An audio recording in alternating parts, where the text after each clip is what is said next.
Hi, I'm Jamie. I live in Seattle and I take my two dogs, Ember and Ash, on weekly adventures in the mountains. I hike, camp, and road trip only to places where I can bring my two favorite travel buddies. This week, I got in some miles and elevation by hiking up to a summit that boasts views of the Puget Sound and surrounding islands.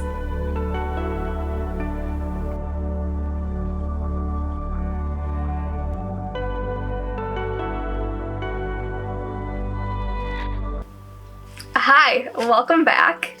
One thing that I've been prioritizing a lot lately is safety, especially as a solo hiker.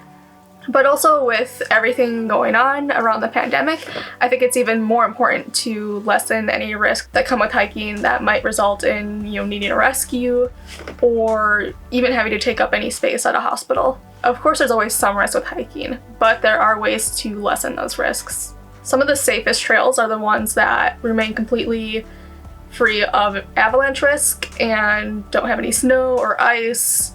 That way, when you're on the trail, you'll have a very visible footpath and you won't have to be too cautious around slipping on ice or snow. And what's great is that Oyster Dome fits that bill perfectly. It's right on the Sound, so even before you get up to the top, you're seeing water views. One thing that I really like about this trail is that it's part of a whole network of trails inside of this state park. So there's a couple different options you can take to actually get to the top of Oyster Dome. My personal favorite is taking the longer route, which starts off a little lower on Chuckanut Drive. And there's not a whole lot to see on the way up, but what's nice is that it has a lot of elevation gain. And the reason I like having those extra miles and elevation gain is because it keeps me conditioned for when the more serious hikes start becoming more accessible in summer. That way I'm not too out of shape when it comes to summer. So having the option of a trail like this that remains snow-free and has that amount of gain is perfect. So here you go, enjoy!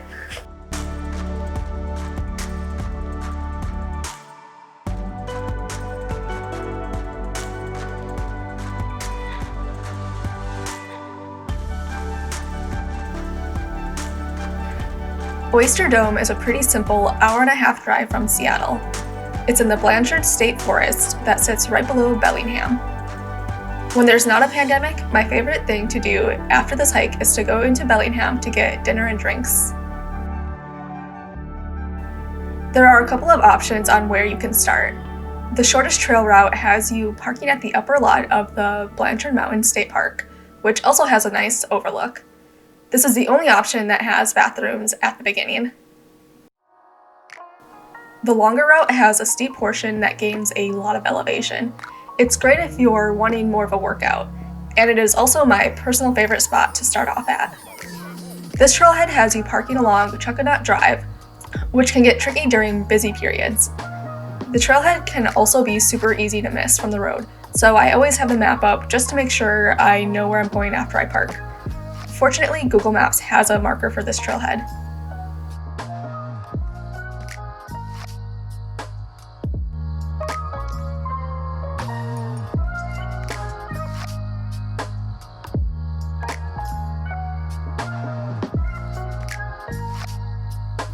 Right away, this trail climbs through endless ferns and moss-covered trees.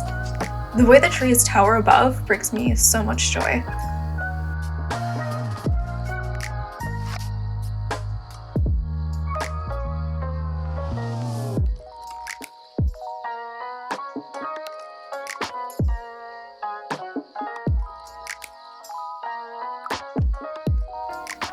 After a little over a mile, there's a viewpoint with a bench.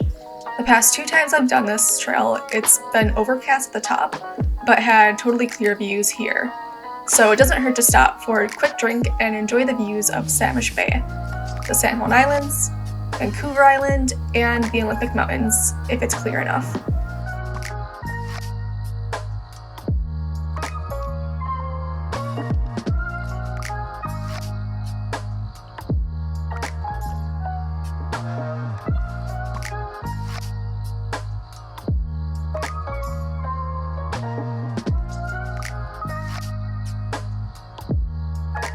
Short after is a junction to go up to the Samish overlook.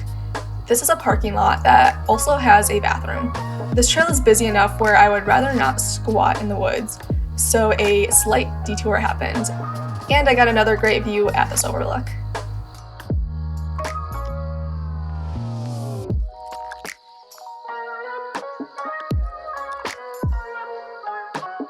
From the overlook, there are a few small climbs, but nothing too challenging.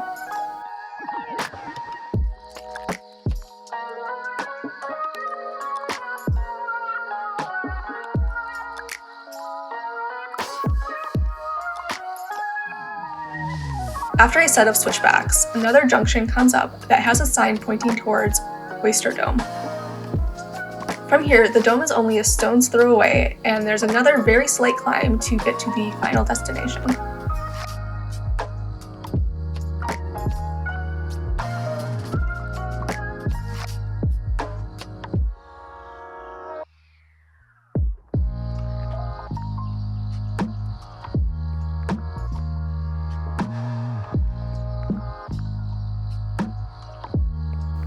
The top is a huge rock slab that has plenty of space to spread out and take a nice break.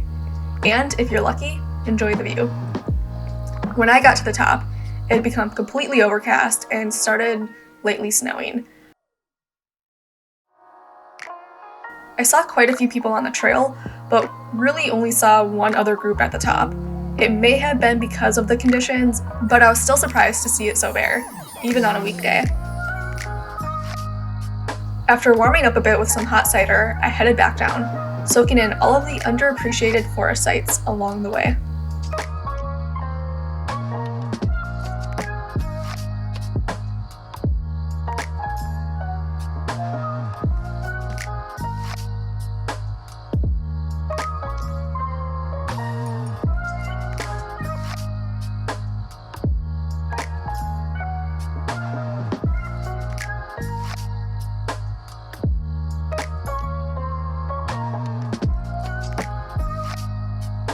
Not too far from the lower trailhead on Chuckanut Drive, I spotted a woodpecker going to town on the remains of a tree trunk. I rarely get to see wildlife because of the dogs, but this woodpecker was so unbothered by our presence.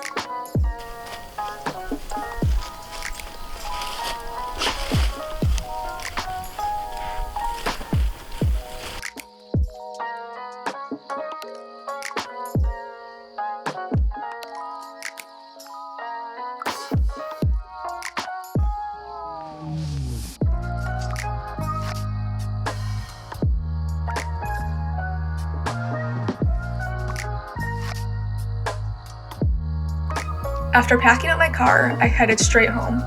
It's always such a bummer to be so close to Bellingham and not get to stop and get some fresh oysters or beer. Here's to hoping the pandemic won't be a problem next time I do this trail. This is probably my 4th or 5th time doing this trail, and I never get sick of it.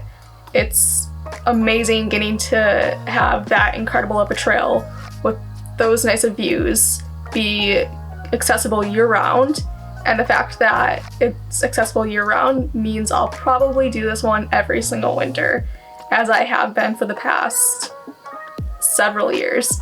Next week I'll be doing another one of my winter go-tos. It goes along a lake and you get some really incredible views of Mount Baker. So hang tight for that. Until then, you can like, subscribe, do all the things, and I'll see you next week. See ya!